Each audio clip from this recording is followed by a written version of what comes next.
कई लोगों को ये बात बहुत क्यूट लगती है या फिर बहुत बड़ी लगती है कि कोई विधायक जेल में रहते हुए चुनाव जीत जाता है। शहाबुद्दीन के लिए भी लोग कहते हैं कि जेल में रहकर जीतने वाला वो शख्स बड़ा करिश्माई था, और यही बात अनंत सिंह के लिए कही जा रही है। और बहुत ताव से ये कहा जा रहा है कि अनंत सिंह पुलिस की गाड़ी से आए थे।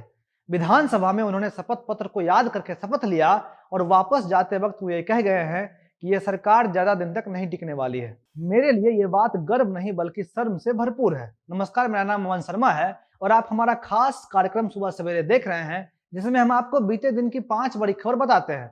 अनंत सिंह कल विधानसभा आए थे और उन्होंने अपना शपथ ग्रहण किया, एकदम टीका लगाकर और चश्मा पहनकर। ऐसा लग रहा था कि मानो विधायक बनने की सबसे ज्यादा खुशी उन्हीं को है, होनी भी चाहिए। लेकिन मुझे इस बात से दिक्कत है कि मेरे बिहार का कोई विधायक जेल में रहकर चुनाव जीत जाता है और जब बाहर आता है तो एकदम ठाठ से। मैं ये बिल्कुल नहीं कह रहा हूं कि अनंत सिंह अच्छे हैं या फिर बुरे हैं, लेकिन अगर वो अच्छे हैं तो वो जेल में क्यों हैं? और अगर वो निर्दोष होकर भी जेल में हैं, तो अगर वो जेल से बाहर आकर चुनाव जीत जाते तो मुझे बेहतर लगता। इस बात को लेकर ढिंढोरा पीटने की कोई आवश्यकता नहीं है कि मोकामा से अनंत सिंह विधायक चुनकर आए हैं और मोकामा में उनका बोलबाला है। बोलबाला अच्छे लोगों का होना चाहिए, जेल में रहे किसी व्यक्ति का नहीं। 2020 के विधानसभा चुनाव में सिर्फ अनंत सिंह ही जेल से रहकर चुनाव नहीं लड़ रहे थे। अनंत सिंह के अलावा कई लोग चुनाव लड़ रहे थे। बिहार का इतिहास ये कहता है कई बाहुबलियों ने जेल में रहते हुए चुनाव जीता है। इसमें सबसे पहला नाम शहाबुद्दीन का आता है। और अगर 2020 की बात करें तो अनंत सिंह के अलावा सिवान के दरौली से सत्यदेव राम भी जेल में रहते हुए चुनाव लड़ रहे थे।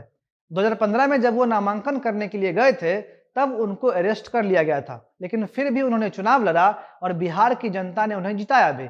इस बार भी उन्होंने माले के टिकट पर चुनाव लड़ा था। इनके अलावा लालगंज से मुन्ना शुक्ला भी निर्दलीय चुनाव लड़ रहे थे क्योंकि उनको जदयू से टिकट नहीं मिला। उनका भी क्रिमिनल बैकग्राउंड रहा है। आनंद मोहन की पत्नी और बेटे दोनों चुनाव लड़ रहे थे, जिसमें बेटे ने जीत दर्ज किया है। हम ये आपको इसलिए बता रहे हैं क्योंकि ये हमारे लिए गर्व करने की बात नहीं है कि कोई क्रिमिनल जेल में रहकर चुनाव जीत जाता है। ये हमारे लिए शर्म की बात है कि हम उसे अपना नेता मान लेते हैं जो बाहुबली छवि का होता है।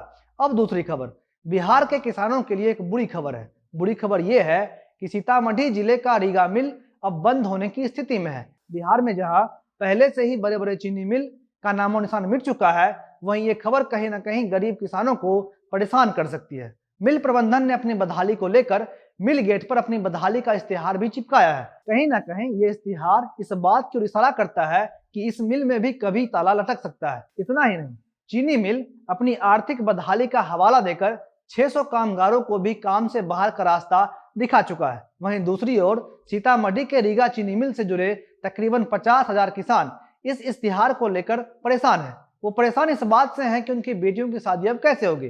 वो परेशान इस बात से हैं कि खेत में लगे उनके गन्ने का अब क्या होगा। मिल प्रबंधन के इस फैसले से मिल में काम करने वाले कर्मियों में हाहाकार की स्थिति उत्पन्न हो गई है। 600 कर्मचारी पिछले 6 महीने से पूरी तरीके से बेरोजगार होकर सड़कों पर भटक रहे हैं। नए सत्र में चीनी मिल का पेराई सत्र शुरू होगा या नहीं, किसानों में इस बात को लेकर भी संशय है। किसानों का लगभग 100 करोड़ का गन्ना खेतों में खड़ा है, जो चीनी मिल के पेराई सत्र का इंतजार कर रहा है। किसानों का 80 करोड़ रुपया चीनी मिल पर भी लंबे अरसे से बकाया है। ऐसे में अगर चीनी मिल नहीं शुरू हुआ तो किसानों में हाहाकार की स्थिति उत्पन्न हो जाएगी। बिहार में उद्योग धंधा या तो बंद पड़ गया है या फिर बंद होने की स्थिति में है। मधुबनी के लोहट का चीनी मिल हो या पंडौल का सूता मिल, सब के सब काल के गाल में समा गए। नए उद्योग धंधे लगाने वाले बिहार में निवेश नहीं कर रहे हैं। कारण सुविधाओं, सुरक्षाओं और सरकारी उपेक्षा है। धान, गेहूं, मक्का, जौ, मरुआ, ज्वार, बाजरा, गन्ना, जूट, तिलहन, दलहन, आलू, तंबाकू जैसी फसलें जिसका बिहार रिकॉर्ड तोड़ उत्पादन करता था, आज सरकारी उपेक्षाओं की वजह से इन सब की खेती बंद हो गई है।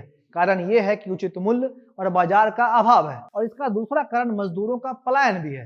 कांच उद्योग, चीनी उद्योग, वस्त्र उद्योग, जूट उद्योग, तंबाकू उद्योग, चावल मिल, आटा मिल, तेल मिल, लकड़ी उद्योग, कागज उद्योग जैसे सैकड़ों उद्योग राज्य सरकार चलाती थी, मगर अब इनका कोई अता पता नहीं है। वहीं अब भी मजदूर और पढ़े लिखे युवा प्रदेश से पलायन कर रहे हैं। अब तीसरी खबर, इंसान की लाइफ में कई ऐसे लोग आते हैं जिनसे वो मिलता है और इंस्पायर भी होता है और उनके जैसा बनना भी चाहता है। लेकिन उन तमाम लोगों में से हमारे माता पिता ही हमारे जीवन के पहले ऐसे आदमी होते हैं जो हमारे रोल मॉडल होते हैं। हमारे हीरो होते हैं, जिन्हें हम आदर की दृष्टि से देखते हैं, लेकिन हमेशा उनसे डरते भी हैं। लेकिन जब एक पिता ही अपने बेटे से डरने लगे तब क्या होगा? जब एक बेटा ही अपने बाप का खून करने लगे तब क्या होगा? बिहार के गोपालगंज से मानवता और रिश्तों को शर्मसार करने वाली एक ऐसी ही घटना सामने आई है। यहाँ एक बेटे ने अपने बुजुर्ग पिता की आंखें चाकू से निकाल ली। हाँ हाँ, डरिए मत, एक बार फिर से सुनिए। पुत्र के हमले में बुरी तरह से जख्मी पिता को इलाज के लिए अस्पताल लाया गया, जहां उनकी मौत हो गई। घटना भोरे थाना क्षेत्र के रामपुर चकरवा गांव का है। 70 वर्षीय मृतक का नाम सोबराती मियां है, जो भोरे के रामपुर चकरवा गांव के रहने वाले थे। बताया जाता है कि सोबराती मियां की 2 बेटियां थी। वो अपनी एक बेटी की शादी के लिए जमीन बेच रहे थे। जमीन बेचकर ही उन्हें अपनी बेटी की शादी में पैसे खर्च करने थे। इसको लेकर सोबराती मियां के बड़े बेटे बहारन ने उन्हें बार बार जमीन नहीं बेचने की हिदायत दी। बावजूद इसके बुजुर्ग पिता ने बड़े बेटे की बात नहीं मानी, जिसके बाद नाराज बेटे और बुजुर्ग पिता में कल बुधवार को सुबह झड़प हो गई और इसी झड़प के बाद बेटे ने अपने ही बुजुर्ग पिता के ऊपर चाकू से हमला कर दिया। मृतक की पत्नी सफीकुल खातून ने बताया कि उनकी 2 बेटियां हैं और बेटी की शादियों को लेकर ही उपजे विवाद में बेटे बहारन ने अपने पिता के ऊपर चाकू से हमला कर दिया और उनकी आंखें निकाल ली।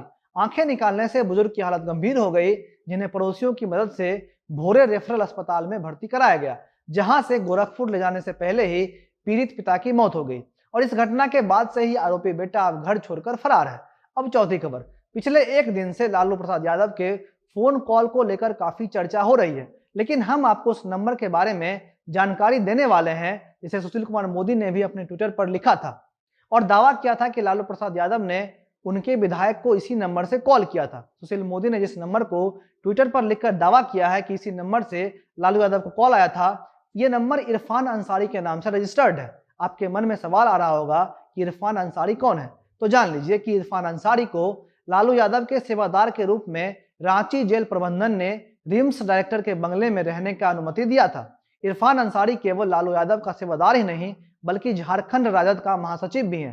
कहा जाता है कि इरफान अंसारी ने ही लालू प्रसाद यादव की बात भाजपा के विधायक ललन पासवान से करवाई है। कहा जा रहा है कि इरफान अंसारी लालू प्रसाद यादव के संदेश को अंदर से बाहर, तो बाहर से आने वाले संदेश को अंदर पहुंचाने का काम भी करता है। विधानसभा चुनाव के दौरान इरफान अंसारी आरजेडी नेताओं के चिट्ठी को लेकर बाहर से अंदर जाते हुए भी दिखा था। मीडिया रिपोर्ट के हिसाब से इरफान अंसारी ही वो आदमी है जो ये तय करता है कि लालू प्रसाद यादव से कौन मिलेगा और कब मिलेगा। आपको बता दें कि एक बार जब लालू प्रसाद यादव के किडनी में कुछ समस्या हुई थी, तब इरफान अंसारी ने कहा था कि वो लालू प्रसाद यादव के लिए अपनी किडनी दे सकता है। इसके अलावा उसके घर में जिसकी भी किडनी मैच हो जाएगी, वो उसे लालू प्रसाद यादव को दे देगा। इरफान अंसारी लालू यादव का बहुत ही करीबी और विश्वास पात्र लोगों में से एक है। अब जेल के आईजी ने जेल सुपरिटेंडेंट को कैदी के पास मोबाइल पहुंचने पर जिम्मेदार ठहराया है। आगे देखना होगा कि इस ऑडियो को लेकर क्या कुछ कार्रवाई रांची की जेल प्रशासन करती है। अब अंतिम और 5वीं खबर। कल जीतन राम मांझी की अध्यक्षता में विधानसभा के अस्थायी स्पीकर का चुनाव हुआ। इस चुनाव में एनडीए के तरफ से विजय सिन्हा उम्मीदवार बनाए गए थे, तो आरजेडी ने अवध बिहारी चौधरी को अपना उम्मीदवार बनाया था, जिसका अंतिम निर्णय ये हुआ कि बीजेपी के विजय सिन्हा विधानसभा के अध्यक्ष चुने गए। विजय कुमार पहले ऐसे भाजपा नेता हैं जो विधानसभा के अध्यक्ष बने हैं और ऐसा लंबे अरसे के बाद हुआ है कि विधानसभा अध्यक्ष चुनाव के बाद चुने गए हैं। आमतौर पर परंपरा ये चली आ रही है कि सर्वसम्मति से विधानसभा के अध्यक्ष को चुन लिया जा रहा था, लेकिन इस बार चुनाव की मदद से विधानसभा को नया अध्यक्ष मिला है और बीजेपी के विजय सिन्हा विधानसभा के अध्यक्ष बने हैं। आज इस विधानसभा सत्र का चौथा दिन है और आज विधानसभा में राज्यपाल भाषण देंगे और राज्यपाल के भाषण के बाद कल सरकार उसका जवाब देगी, जिसके बाद 28 से विधानसभा अनिश्चितकालीन समय तक के लिए बंद कर दिया जाएगा। आज इतना ही, धन्यवाद।